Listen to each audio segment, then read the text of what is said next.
Għandna nirrikonoxxu l-kwalitajiet tajba li għandna bħala poplu, dan intqal President ta' Malta Miriam Spiteri de Bono fl-ewwel diskors tagħha f'Jum ir-Repubblika fil-Presidenza tagħha. U nitlobkom ma nsawtux li nfusna żejjed għandna ħafna fuq nibnu l-bliju tajjeb. U għandna nirrikonoxxu l-kwalitajiet tajba li għandna bħala poplu.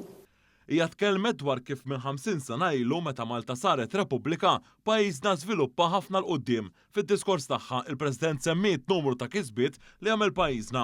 Semmit kif pajjiżna huwa moni poplu bieżel, reżiljenti u li jaf ikun iddixxiplinat u hawnhekk semmiet l-eżempju tal-pandemija. Il-mod kif milqut mill-pandemija l-poplu wara ruħu dixxiplinat u flimkien ma' tmexxijabbli tal-awtoritajiet kien strumentali biex il-pandemija ma keddiċ lill-poplu tagħna bl-istess mod li ġara f'pajjiżi oħra.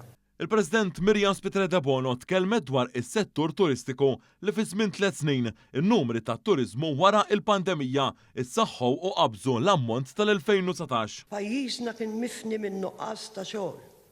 Il-bżulija u r-reżiljenza ta' amministrazzjonijiet suċċessivi ħolqu niċed ġodda ta' investiment.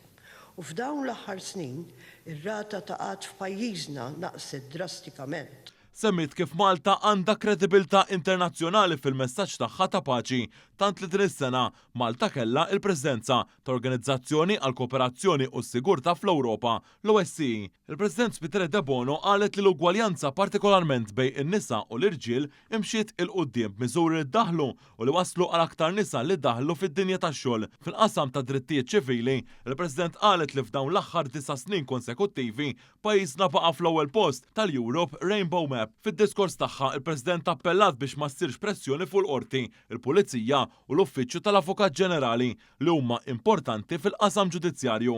Waqt li selmet il-Presidenti preċedenti, il-President Spiteri de Bono fakret it-tibdil kostituzzjonali li sar taħt din l-amministrazzjoni li din is-sena waslet biex hi intgħażlet b'mod unanimu mill-Parlament.